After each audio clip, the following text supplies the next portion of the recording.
Welcome to Chamber Talk, and also want to say welcome to Miss Artiffany Stanley and say congratulations, Artiffany. We have you on the show from time to time. You've been on the show, and but it's always been in a different capacity.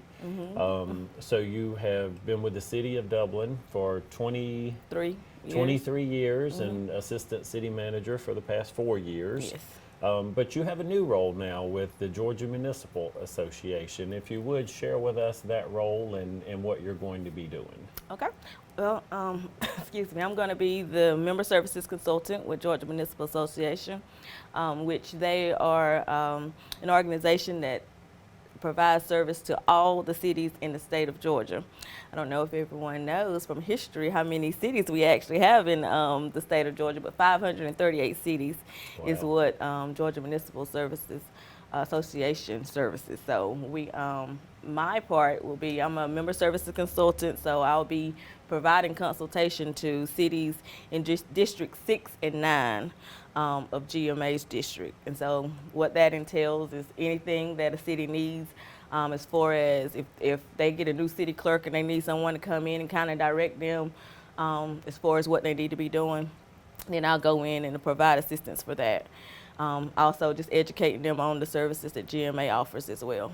Fantastic. So I think this would be fun to do. Let's kind of back up a little bit and go back to where you started and a little bit of what you did, how you did, and then we'll get to this decision and maybe why you made this decision, and then maybe what you see years down the road from there. Okay. So a brief, tell us, Artiffany Stanley, people who don't know you or even people who do know you, maybe one or two things that may surprise people, a little bit about where you're from and how you began your work career.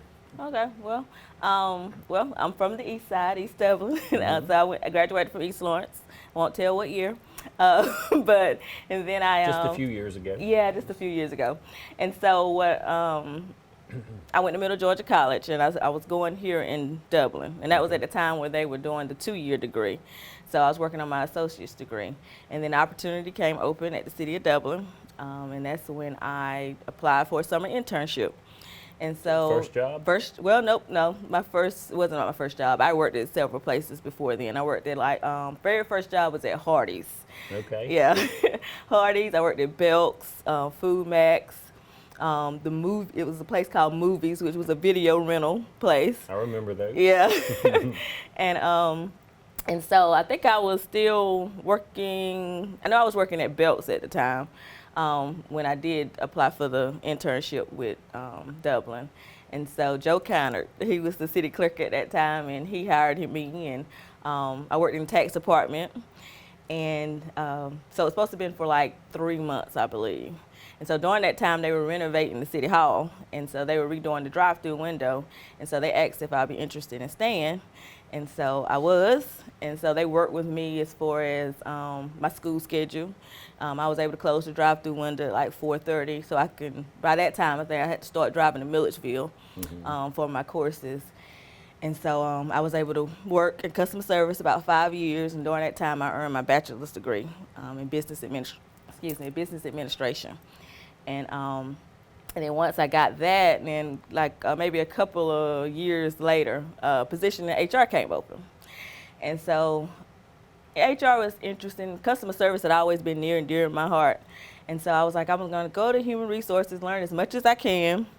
So maybe one day I can open up my own business and be able to, maybe go into the businesses and consult and kind of give them some tips on good customer service, how to treat your employees, those things like that.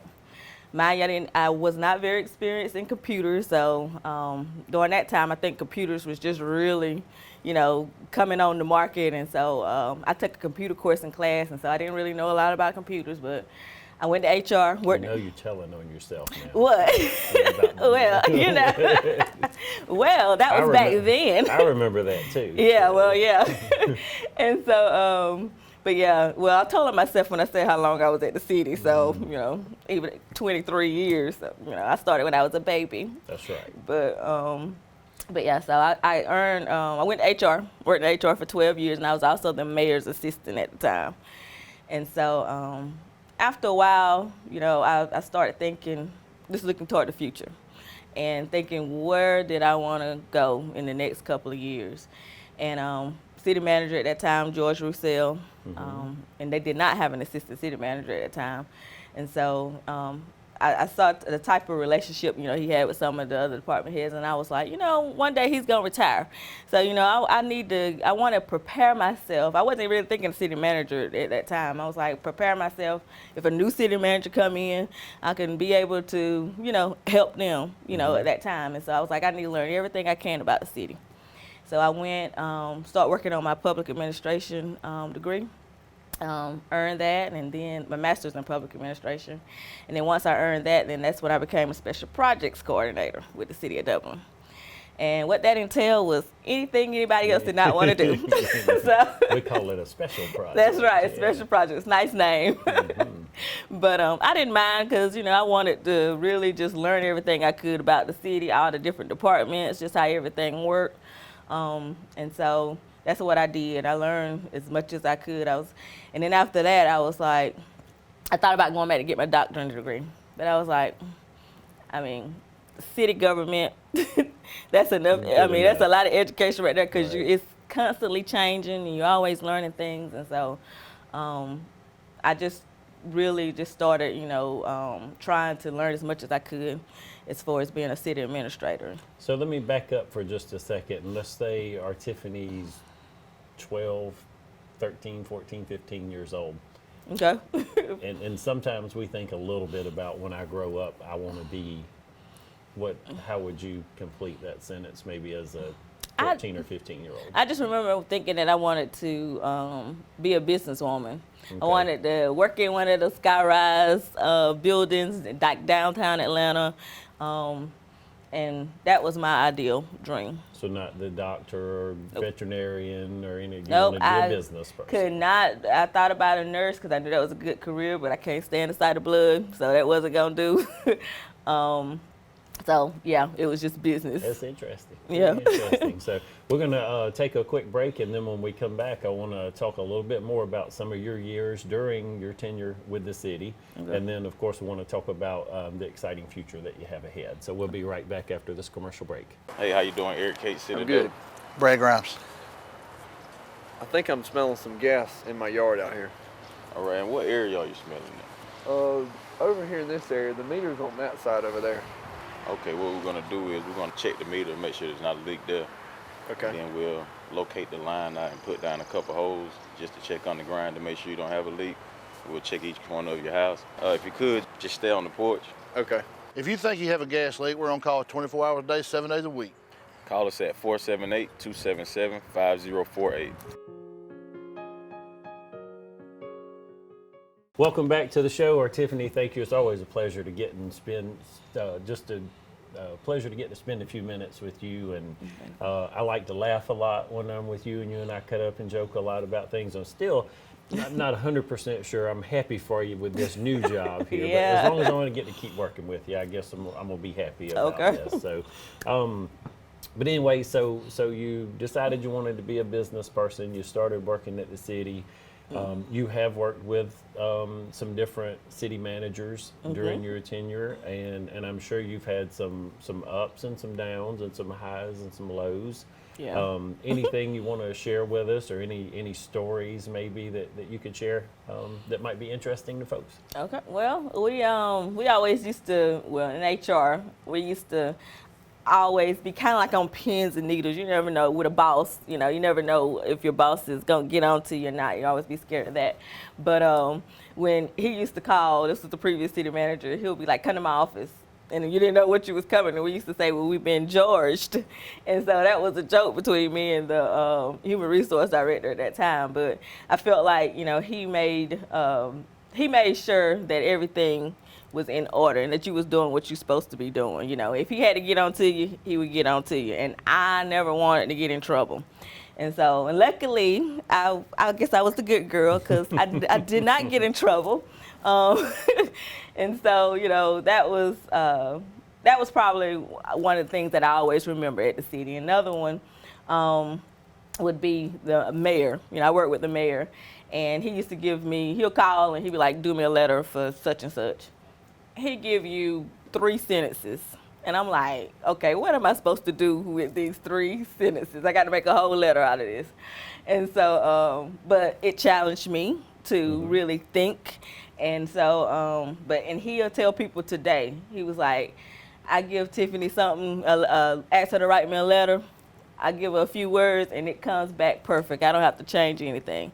And so that meant a lot to me, just knowing that I was able to You're making really me think reflect now him. because I have some folks in my office sometimes that I say, hey, I need you to write a letter for and so maybe I need to think about how I do that and the way that I call them to the office or something. Yes, before we do. that was one of the things I learned as I started when I moved into the leadership role with the city, and I was taking some courses just trying to make myself a better person, a better leader, and that was one of the things that say if you call somebody to the office or to your office, you should always at least give them an idea of what it is, because their defenses are up because they don't know what they're walking into, and so if they know what they're going into, then they sometimes, when you say something, they'll kind of get a little resistance to you, and that's because their defense is already up once they walk into the room. I think we're okay there. I hope because usually if I am calling them in, it's just an idea. So they're probably thinking, Lord, what's he come up with now? Okay. But I think we're okay with that for the most part. But so you worked with Mr. Roussel for how many years? I think he was probably there. I probably worked with him about 20 years, I think. Okay. Yeah. Well, no, I take that back. Maybe 18, 19. And then we had a change there, and Lance comes in. Yes. So talk about when that transition took place. When that transition took place, as soon as Lance was appointed as the city manager, he asked me to be his assistant city manager. And so that was a privilege, of course, because I felt like, all my hard work had really, paid off, and they gave me an opportunity that if I decided to step into the city manager role, give me an opportunity to get some experience before going in there, because city manager position is a very serious role. I mean, you pretty much running the city, and we have over 200 and something employees that count on you to keep everything going, smoothly. And so I was assistant city manager for about 4 years. Well, and then I'm not trying to get you to tell on Lance or anything, and I know Lance personally and then consider him to be a good friend, but I don't know. And for people who don't know, what was it like working with Lance? He was totally different from the previous city manager. He was more laid back, so you didn't you didn't feel like you were gonna get in trouble per se, but. He was always, he gave me the ability to be able to do my job and not micromanage me, per se. Okay. So he trusted me to be able to do it. And so, he's a great city manager. And so. So what do you think, Artiffany, to say, and I know you're a team there and you guys work together as a team, but talk to me about maybe some of the greatest accomplishments you think that you've seen during your time working for the city of Dublin. Well, we celebrated our bicentennial celebration back in 2012. City turned 200, so I was able to spearhead that. Also was able to be the chairperson for the St. Patrick's Festival, 51st year. And you're still smiling. I am. Oh yeah, but you really smile after you're on that. The other side That's of right. And really just the last couple of years, just trying to move the city forward under new leadership, because we were under, the previous city manager for a long time, and he done a wonderful job, and we, it was just preparing the city for the next, years moving forward, and so that really was what my goal was, to really, move us forward and improve the processes for the city. Another great accomplishment was really just building relationships with the employees. When I did make the decision to leave, it was a very hard decision. And it was just it was an emotional time I told them probably like a month, ahead of time. But it was an emotional time because I didn't realize how much the employees counted on me. And that's, I'll tell you, I was shocked myself. I think a lot of people were. Somebody walked in the office one day, you know, and how Dublin works. Well, you know, did you hear about Artiffany? And I'm like, no, what? You know, and she's not working with the city anymore. I'm like, you got to be kidding. What's going on? So, but again, congratulations, and that's wonderful. And so, talk to me about this new role a little bit. How long have you been actually in this role now? About a month or so? almost a month, not quite a month yet. So what are some of the opportunities? I don't want to call them challenges, but what are some of the opportunities that are, and maybe if you could even share that you see that other cities are facing that we're facing as well? Yes, I mean, already I've been able to, you know, go into some of the smaller cities. You would not believe the percentage of cities that have a population under 5,000. I think it's like well over 70%. And so going into the smaller cities, seeing their challenges, they can't do the things just like Dublin can do. They don't have the money to do it. They don't have the manpower. So like our city clerk, we have a city clerk / finance director. It's specific things that he's in charge of. But some of the city clerks in the other cities, they're the HR director, they're the city clerk, they're the finance director, they're everything. Right. They're the cashier. I mean, they do everything because of the population and just their limited resources. And what do we say, Artiffany, do you think, as a Chamber of Commerce president, I get to work with a lot of rural communities and other chambers and communities throughout Middle Georgia. And one thing I like to say to our other chamber execs is you need to be what the chamber needs to be in your community and for your community. And Right. every community is different. Every community has different opportunities and challenges that they face. But for our outlying communities and even some of our more rural cities in Lawrence County, what would you say to those communities to say, hey, because we got some hard times ahead for rural communities, and there's some things that they're going to need to do to be successful. Well, for one, don't be afraid to ask for help. You know, and that's one of the things with GMA. One of the reasons why they created the new positions for the member services. They started out with one. They covered the whole state of Georgia. Wow. And then they went to 3. And then so last year they decided that they wanted to have the consultants living in the community. I mean, and pretty much in close, you know, proximity of the cities that they will be serving. Right. And so now they hired 6 member consultants, and so we each have 2 districts that we'll be servicing. And so I'm in the middle of my district. Like I said, I'm in 6 and 9, and so I'm servicing. I go all the way down. The further south I go is Jessup. Okay. Go over to like Milledgeville, up to Forsyth, I think is where I stop. Warner Robins, Perry, Fort Valley, all that area in between. And so I think I have about 28 counties with 83 cities, I believe, Wow. within those counties. So it's a pretty large area there. What types of services actually, or Tiffany, if someone's in one of these rural cities and they're watching the show and they think, well, maybe we could use a little help in our city, what type of services do you guys offer? Well, GMA, first of all, what they do is advocate on behalf of the cities. And so when they advocate on the state level and the national level. So they are in Atlanta as we speak, advocating for issues that may impact Georgia cities. Every Monday morning we have a legislation call where we get updated on, you know, any laws that may be coming into play. Any of this, you know, they may say, you know, reach out to your senator or or House rep to, you know, talk about any of those challenges that may affect, you know, a city's ability to be able to operate or make their own decisions. Another thing GMA offers is services. So the services that they offer employee benefits, whether that's life, health, dental insurance. We educate them on revenue opportunities, whether that's a hotel, motel tax collection, excess tax collection, just different taxes that cities are entitled to.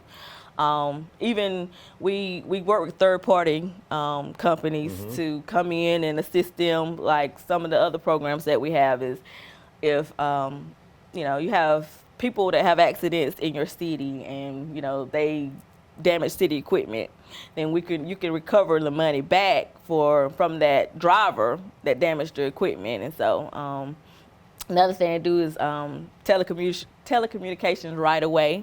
They help, like when Verizon's or, any of the big companies come in and want to use the city right of ways to, either run lines or put up, different towers and things. GMA, we have a team of lawyers that can help them negotiate those prices as well. And education. They educate the elected officials throughout Georgia, pretty much, and so they have they work with University of Georgia to do training programs for elected officials, city staff, and just you learn everything city government. One of the things, state legislation has it where any newly elected official is mandatory for them to go through a newly elected officials training. And so GMA offers that training for the elected officials, yeah. So a lot of different services provided that people might not be aware of, and we want to make sure today, if you're watching the show, that you know that Artiffany Stanley is the representative for Middle Georgia and even parts of South Georgia. Yeah. And so they can reach out to you and, and ask questions and if I don't have resources. Use the resources because we know, 9 times out of 10, we know who to put you in contact with. That's what I am. I'm the first face, pretty much that, our cities will see, and all they have to do is tell me what their need is, and then I'll get them in contact with the right person to get them what they need. So sounds like we share a lot of the same responsibilities. Yeah, pretty much.